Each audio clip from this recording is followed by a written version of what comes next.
good morning.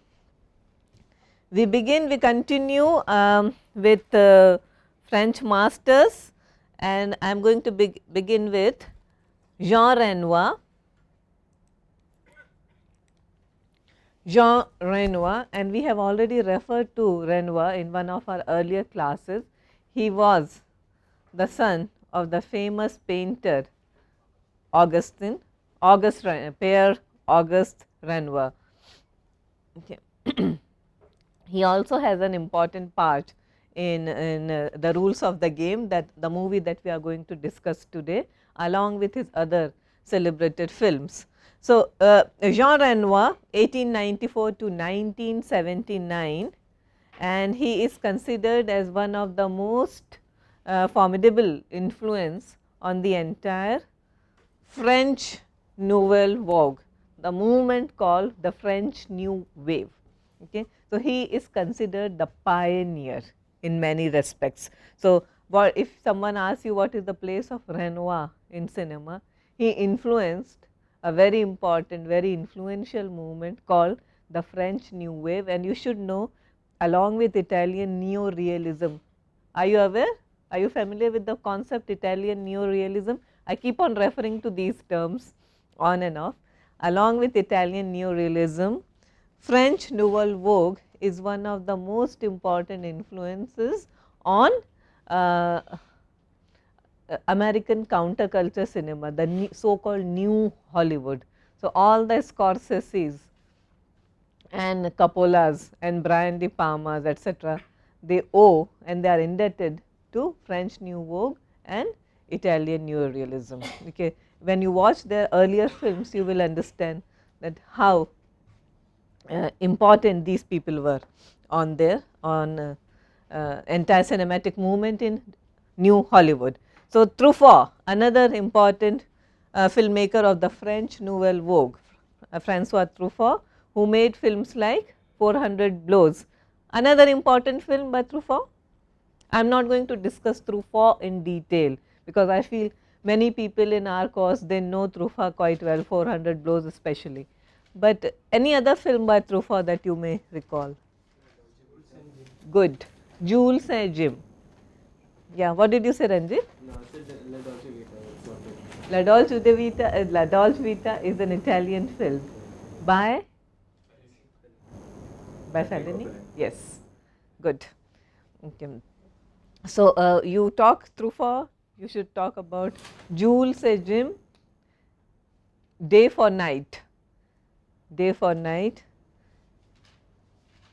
Bed and Breakfast, 400 Blows, of course. So, Truffaut called Renoir's La Règle de Jeu, a movie made in 1939, and we are better familiar with it as The Rules of the Game, as the credo of film lovers, the film of films, the most despised on its release and the most valued afterward. And we will see why it was most despised when released in 1939. It usually happens with certain kind of films which are very despised when they are first released, but later they become like classics. People refer to them as textbooks. Director Robert Altman, does the name ring a bell? Good. MASH, not the Alan Alda television series, but the movie Donald Sutherland. So, he is known for MASH, he is also known for McCabe and Mrs. Miller, okay, with Warren Beatty and Julie Christie. You must know all these films, McCabe and Mrs. Miller, Robert Altman. Okay. So, whose Gosford Park in 2001 starring Maggie Smith was inspired by Renoir's classic. One said, I learned the rules of the game from the rules of the game. Okay. So, he was that inspiring, and Robert Altman is of course one of the few people who are credited with ushering in of new Hollywood in American cinema. So, what are his signature styles? Renoir's. He is known for his humanism. Poetic realism is his style. the way he would shoot scenes, but one nature, one aspect of his cinema is his humanism, his liberalism, which is something you won't find very strongly in Godard, for example. Godard is very technical, okay. Godard is objective, but Truffaut is not. Okay. So, Truffaut was directly influenced by people like Renoir, and Renoir is known for his humanity, his humanism, and in-depth evocation of milieu, subtle realism, as we have just watched, in-depth evocation of milieu. Okay. He would understand classes, all classes of people extremely well, and he had sympathy for all, never judgmental. We have already discussed that Renoir, who was born in 1895, his birth coincides with the birth of cinema itself. So, that is important. So, Renoir's films, what are they, how can they be classified or categorized? They range between social realism and fantasies. Of course, they are love stories, of course, they are pieces of works of fiction, but they are also deeply grounded in social realism. He is called poetic realist, and we were talking about how Satyajit Ray assisted him when he was visiting India while shooting The River, Renoir's first film in color. Okay, and Satyajit Ray gets his style, poetic realism, from Renoir. Okay, and a deep concern for the human condition. So, the term poetic realism denotes a period between 1933 and 39 and implies a certain mood, tone and style. The term was coined by literary critic Jean Paulhan and is used to describe the mix of symbolism and realism, which Jean Paulhan found in the novels of Marcel Aimé.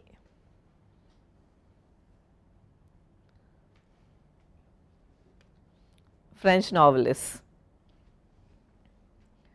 So, what is Renoir credited with? See, today it may not appear so startling, so innovating, but there was a time when shooting on locations, on actual locations, and often using non-professional actors was something unheard of. So, that is what Renoir is credited with, experimenting with the long take rather than tight close-ups, which was very common during those days, because actors used to be so beautiful, and the only way you can get very close to your favorite star actor is by looking at his or hers how close up, right. So, that was very star driven. Close ups also have an ideology. Okay. You use a close up of Cary Grant, or you employ a tight close up of someone as beautiful as Audrey Hepburn, and what are you doing? You are bringing that star very close to the audience. Okay. So, close up has a politics, has an ideology. In especially in our cinema, in Indian cinema, is very common. We use close ups for no reason, no particular reason. You must have noticed that there are close ups all over the place. Okay, because audiences want, it is almost like you can reach out and touch your favorite star. Renoir, on the other hand, employed long takes and also started using deep focus compositions. Now, what are deep focus compositions? You look at something which is foregrounded very clearly, you also look at something which is in the background, which was previously neglected. So, background was neglected, but people like Renoir used deep focus, so that attention is also given to those things which are present in the background. And who perfected this deep focus? Who do we associate deep focus with? Not with Renoir. Renoir is known only to film academicians and film students like you guys, but this is someone who everyone knows about. Citizen Kane, Orson Welles, he perfected the art of the technique of deep focus. Okay.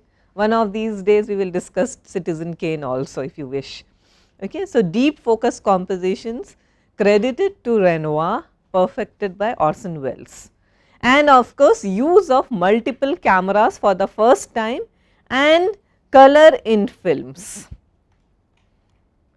The way he used colors in cinema and multiple cameras. You know, generally films are shot with one single huge camera.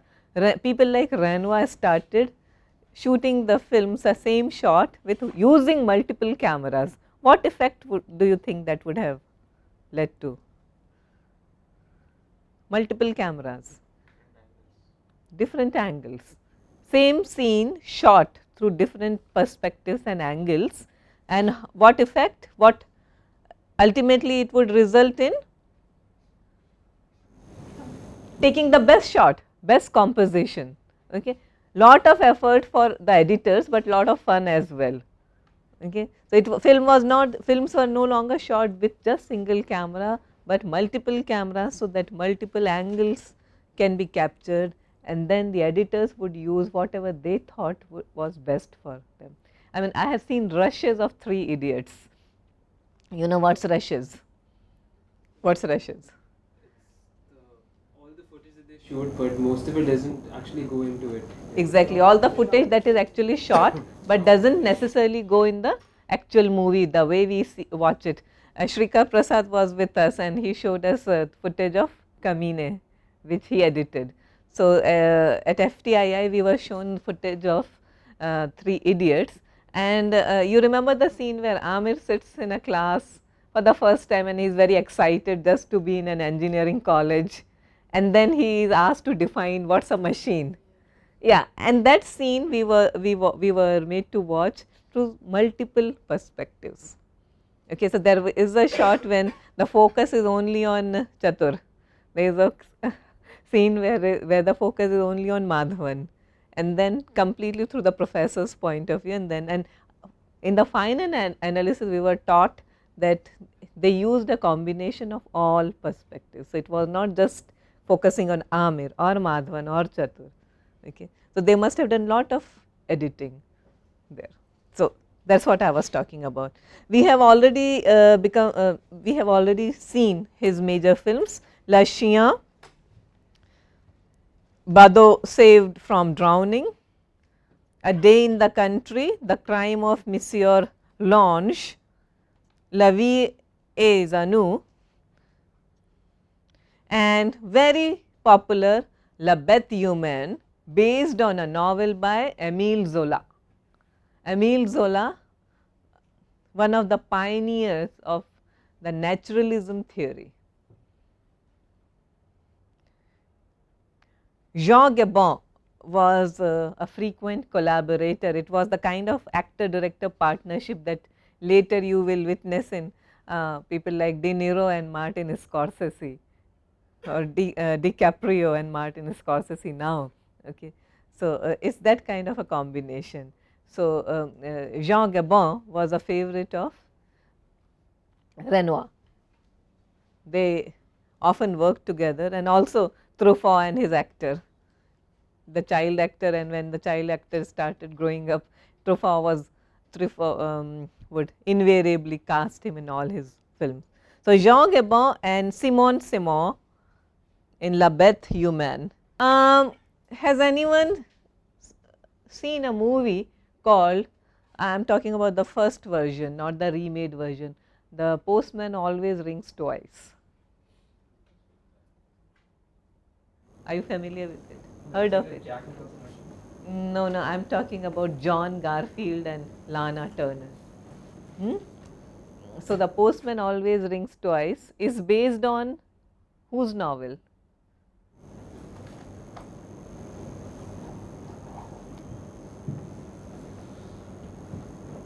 I will give you another clue. Okay. Definitely literature is not a very strong point here. Okay. I will give you another clue. This author is known for his noir works. I won't insult your intelligence and explain to you what is noir. You know what's noir, right?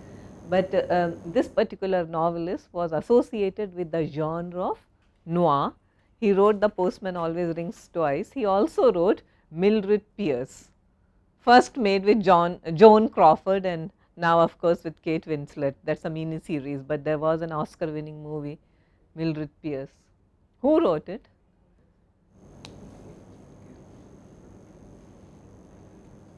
Familiar with Mildred Pierce? Watch the movie, at least Winslet's version. Yeah, please watch it. Very entertaining, very pulpy novels. James M. Cain is the novelist we are talking about. So, Labette Human, although based on a novel by Émile Zola, and if you watch the movie, you will feel that how it must have influenced John Garfield's version of The Postman Always Rings Twice. Again, it's about an adulterous relationship between. Would you like to go out and drink water? No. It's about an adulterous relationship between a married woman and her lover, who is an engineer, a railroad engineer, and her husband. And she wants her lover to kill her husband. In The Postman Always Rings Twice, they do kill the husband, right? Yes. In Labette Human, the lover refuses to do so. So, the woman, okay, she is quite a femme fatale, and you know the qualities of a femme fatale, and she detaches, she distances herself from her lover. She says, if you can't kill my husband, I don't want anything to do with you. He is heartbroken, he is truly a jilted, mad, in love kind of a lover, and he seeks revenge.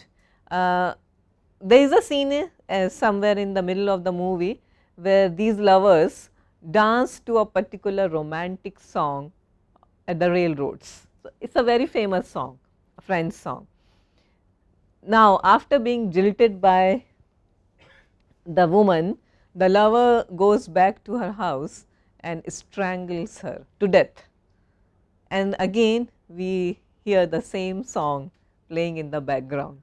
Now, this was something like, perhaps it is not very uncommon today, okay, to have something, you know, to include. Someone the other day was mentioning how Kamal Hassan uses animation in Ala Vandan, okay, while shooting very gruesome, you know, a serial killer, okay, but then there is a comic effect brought in, right.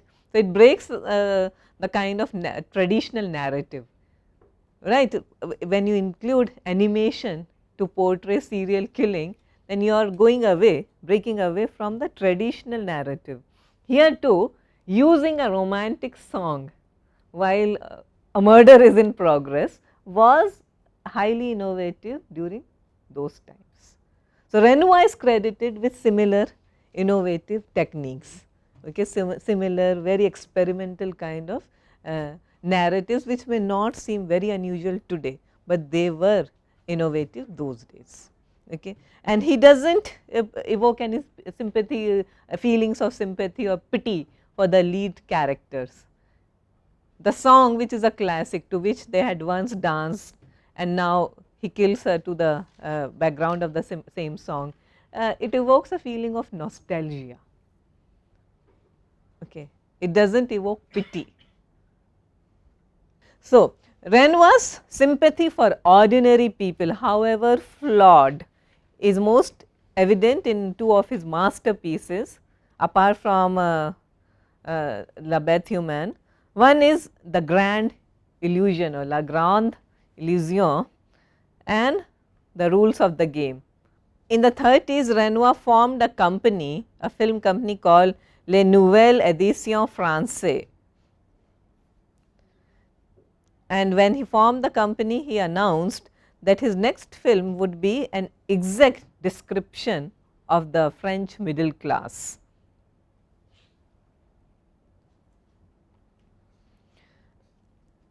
one of the characters you just watched in a clipping from the rules of the game is played by Renoir himself. He plays the part of Octave, okay, and that is Renoir himself. And there is a famous line which he mouths: the terrible thing about this world is that everyone has its reasons, has his reasons. So, the terrible thing about this world is that everyone has his reasons. It could be her reasons also, there are no disputes about that. Okay, his reasons, her reasons. What does it mean? Everyone has their reasons, okay? It is a terrible thing. What does it mean? Think of Renoir's other characteristic features. We have been talking about his social realism, his humanism. Does it say something about that? Yes, tell me. Common to everyone, I mean everyone has some reason of doing Something. Okay, so there is a reason. What kind of a filmmaker does he emerge as then?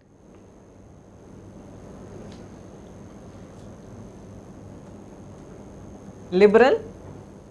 Yes. Okay, so his liberalism comes across, and it is very ironic, very telling that the person who mouths these lines happens to be Renoir himself, that everyone seems so. It is a murder, it is a but it is a murder for love, as in Labette Human. If someone is greedy, okay, they must be having their reasons. So, sympathy for everyone, understanding of every class, no judgment, no looking down on people. That is a hallmark feature of Renoir. Can you think, can you draw parallels between Renoir and some of our own cinema? I mean, one of my colleagues the other day, he was just making a point that our cinema is extremely judgmental. Our filmmakers always go into the preaching part of it, whereas more international cinema, okay, they just show, but they do not go into extensive explanation of things. Do you agree?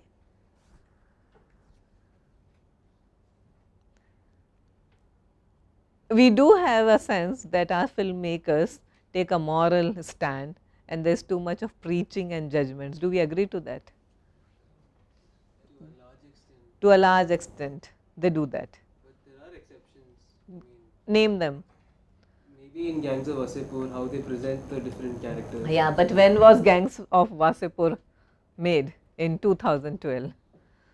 Okay, we are talking about someone who was making films in 1930s. Okay, so gives a lot of food for thought. Okay. So, the rules of the game was based on a short story by Alfred de Musset, and it is a cautionary tale. It is a humanistic tale, of course, but it is also a warning about the frivolity of the idle rich at a time when France was on the verge of war, the Second World War, 1939. So, the movie is now analyzed as Renoir's take on the self-absorbed class. At the same time, it indicates his liberalism and his humanism as well, because everyone has their reasons.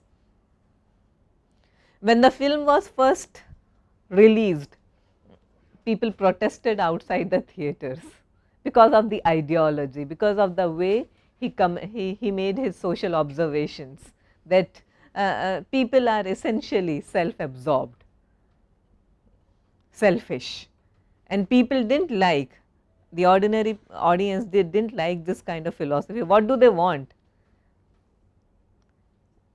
Feel good cinema, right, as always. Okay, if you show too much of a stark reality, people do not like it.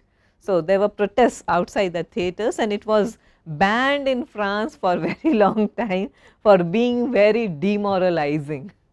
Okay, it broke their hearts to see the reality on screen. After all, you have Renoir showing that the mistress of the house is having an affair, and the maid is all no different. And then how the mistress's lover is killed in an accident by the mistress's husband, the man who is the aviator who proclaims his love for the lady. And internationally it has influenced several films. If you remember The Great Escape, so the tunnel digging scene and the singing of the Marcel in Casablanca to infuriate the Germans. So, both are homages to Renoir. Renoir wrote his autobiography, My Life and My Films,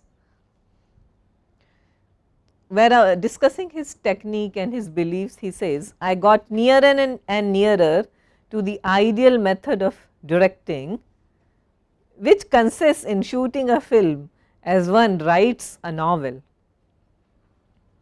The elements by which the author is surrounded inspire him. He absorbs them.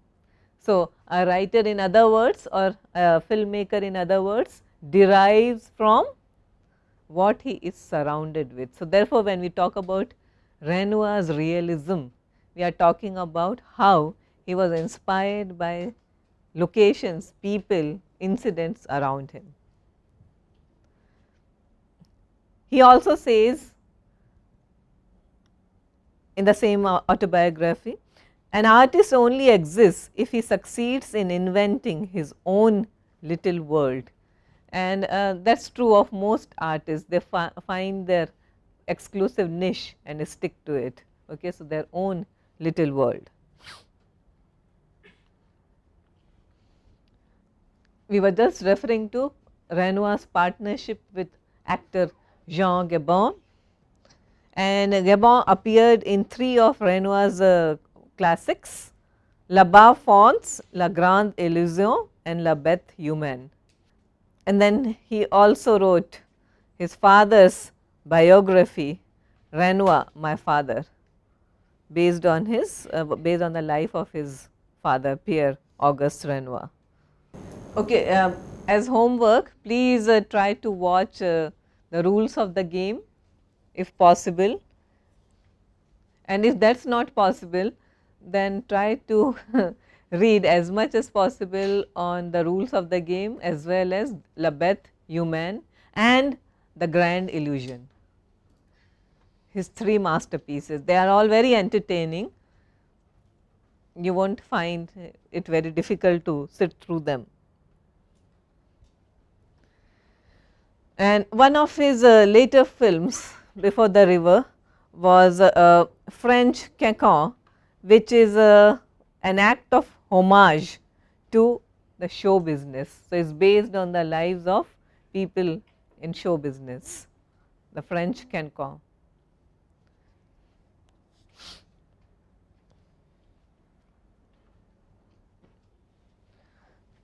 So, I will proceed if you do not have any questions on Renoir, and then because Renoir is where we were just talking about, he was the first to employ non-professional actors. Now, what is the meaning of non-professional actors? People who are unprofessional, behave badly?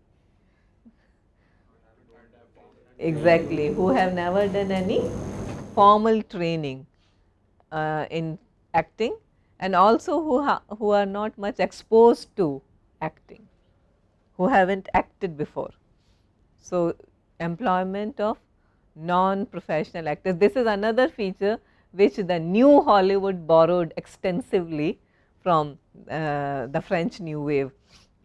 So, Renoir of course was the pioneer, and then people like Truffaut and Godard took it to another level. Of course, we also know famously the actor who played the lead role in the Bicycle Thieves, the Zsa's Bicycle Thieves. He was also a non-professional actor. Okay. And in William Friedkin's, does he mean anything to you? Good. The Exorcist. He employed a real priest who was a non-professional actor, not the main role, but one of the supporting roles for one of a key role. So, French Nouvelle Vague, and when we talk about French New Wave, we should also be familiar with the auteur theory, and auteur theory you will understand much better if you read Andre Beson's theories on what is cinema. Okay, so, one of these days when we start discussing the theory part of this course, more when you have to make your presentations, perhaps some of you can opt for for a discussion of what is cinema. And directors, as we were talking about when we started this course, the directors were considered as authors and authors. So, let me go back again to one of our earlier classes. What is an author according to the new wave cinema? Who according to you could be an author? Please focus on them. Director whose films can be read like a text. Okay, elaborate. To become an author, what are the things that people should do? He or she has his own signature style or something which can be seen in all of his work. Okay, okay, that comes later. A signature theme, a signature style. Hitchcock had a signature style, right? So, when French New Wave people started developing this particular so called auteur theory, much debated, much debunked theory. Okay, you do not have to take any theory on its face value, every theory is contested. So, when French theorists started discussing auteur theory, who did they take in consideration? Not their own people, but Hollywood directors. And who were the Hollywood directors who most influenced them? Please, louder, louder. Orson Welles. Okay, Orson Welles is a textbook for everyone. Citizen Kane, a 1940 movie. John Ford, the man who made all those great westerns with John Wayne. Who else? Hitchcock. Hitchcock was an author for the French New Wave theorists and filmmakers. So, Hitchcock was important. And also Howard Hawks. Now, Howard Hawks, some of you may not be aware of Howard Hawks, but he was one of the greatest ever. Can you mention some of his films? 1932. Yes, Scarface 1932, Paul Muni starring. Now, Al Pacino's version came much later, but the original Scarface was by Howard Hawks. What else? Since our friend just said that an author should have a signature style, so what other movies did Howard Hawks made?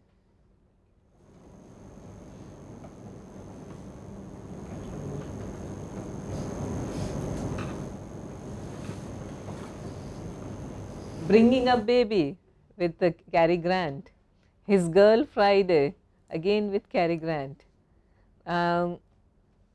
Rio Bravo with John Ford. None of these films have the same theme. One is an action movie, the other is a western, and there are several romantic comedies. Okay. Still Howard Hawks was considered an author because he had a certain style, and because so authors were not considered authors only because they had a certain thematic thread running through their oeuvre. They were also considered important because they had a certain degree of control over their materials. So, it was not, it is a very simplistic way of saying that authors would always use the same actors, authors would always use the same technicians, the music director, the cinematographer, that is there, but that is not the main thing. Authors, the most important feature was that the authors were supposedly in complete control of their product. And what is the product? Cinema, their film. And what could be better what could be having better control over their product than writing their own scripts. So, that was very important.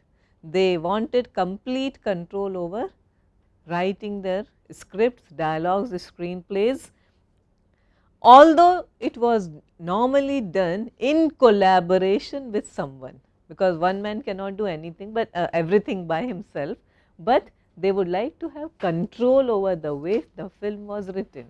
So, it was not as if anyone can give them a bound script and then ask them to write to make a movie out of it. It was not done that way. They had complete control over the other aspects of filmmaking. Okay, so that is auteurism.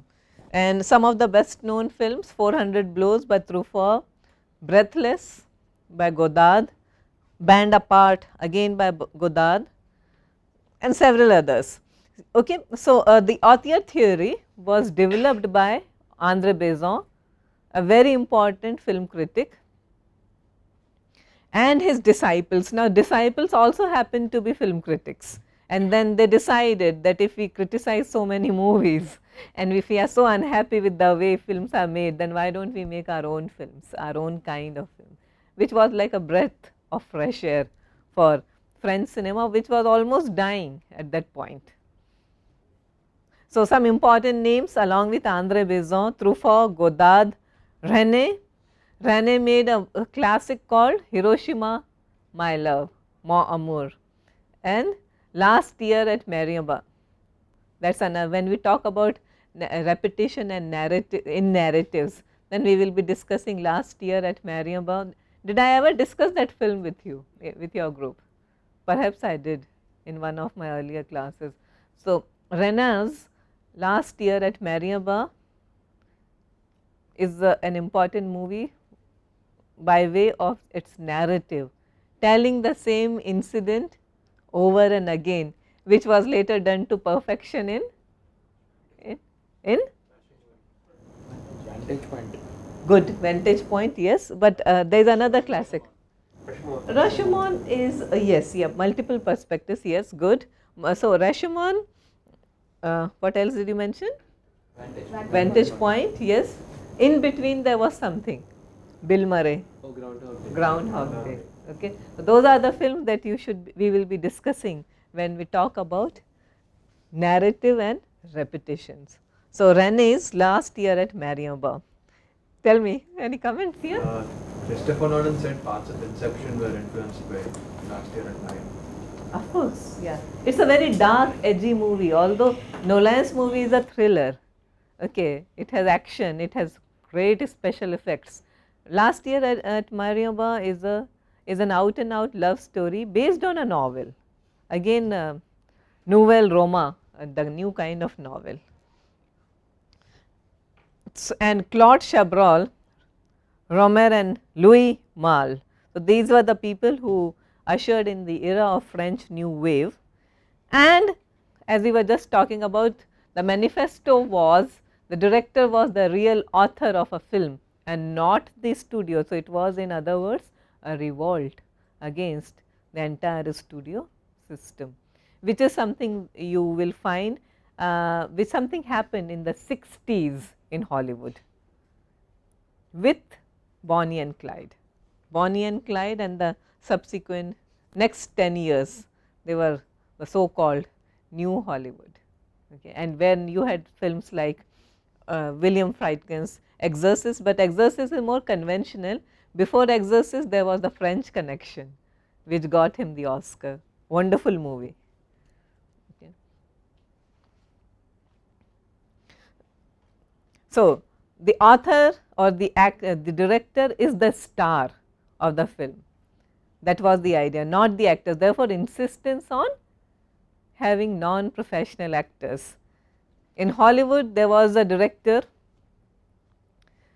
made 3 great movies. I will ask you his name, and he was very insistent. He is also a great film critic, okay, but that is another thing. He made 3 movies which were all classics, and after that there was a constant downfall, and he insisted that film that the director is the real star, the hero of the film, okay. And he would very consciously take only those people, insist on having only those stars who were by and large very uncharismatic, because he did not want anyone to overshadow his powers. I will give you the titles of his films, if I can remember all, most of them, and then you have to give me the name. He made The Last Picture Show, yes, and Sybil Shepherd. Then he made Paper Moon with Ryan O'Neal and his daughter Tatum, and then in between he made What's Up Doc, Barbara Streisand. 3 super successful and critically acclaimed movies, and then it all went to his head. And then there was a constant downfall. Peter Bogdanovich. Okay, so director being the star, insisting that the director should be the star. Okay. Peter Bogdanovich. Similar thing happened to Paul Schrader also. Paul Schrader, the screenwriter for good, Taxi Driver, and also the director for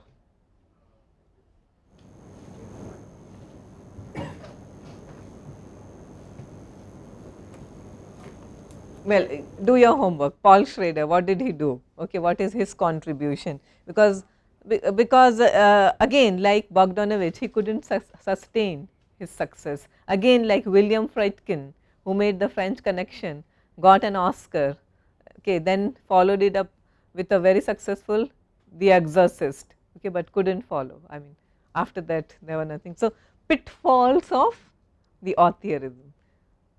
Okay, when directors start asserting too much control over the product, it is all very good on paper, but there were pitfalls as well, which was very evident, especially in the new Hollywood cinema. They all started with a bang. Okay, this was the Journal of Films Cahiers du Cinema. I keep talking about this, but just to repeat, just to refresh, launched in the 1950s, and it was a journal of French films, very respectable journal. The policy was put into practice by the filmmakers of the French New Wave of the 60s. The idea was to go against the studio system and big budget films. The idea was not to rely on big stars, and the idea was not to follow the genre conventions. We know what are genres? Do we know what are genres? Categories. So, that is a very simple definition of genre. So, Scarface is a gangster genre, okay, but genres are also much debated, contested categories, okay, because now we talk about genre blending and genre bending. So, if you want to read a very scholarly book on genres, you must read a work called Film Genre. It is by Rick Altman. Rick Altman's Film Genre.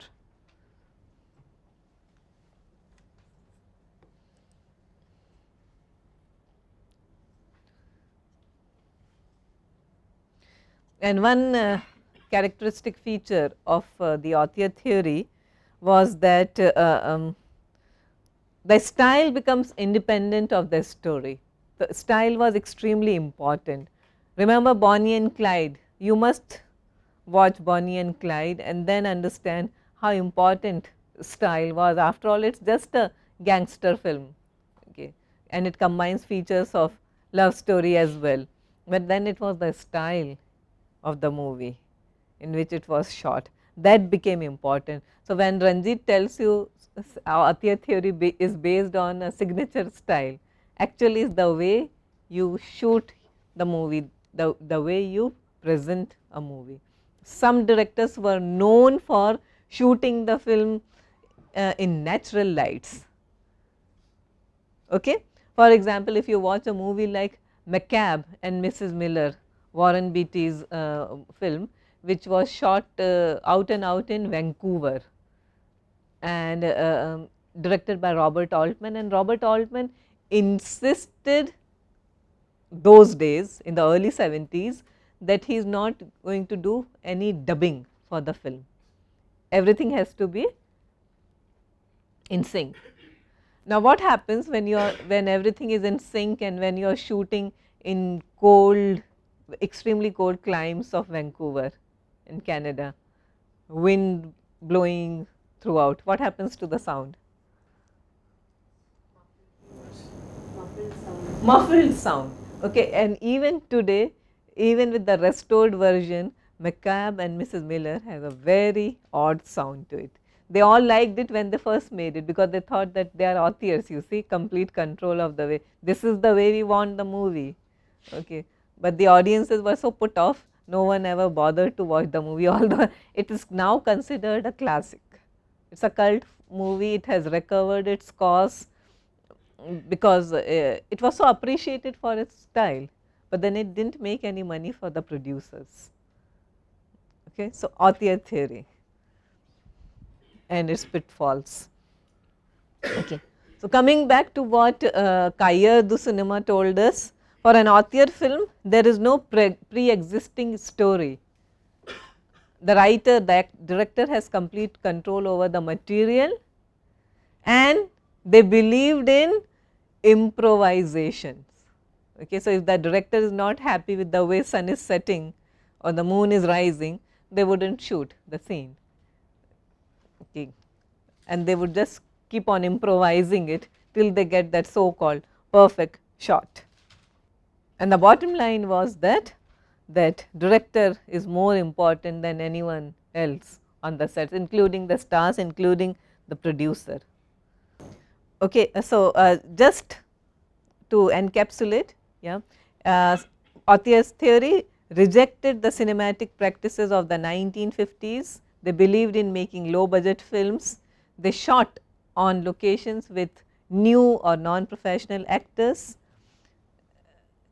challenged the studio system, and of course preferred natural light to studio lighting, and preferred natural sound to extensive studio dubbing. So, that is the takeaway from today's class. We will continue tomorrow. Thank you very much.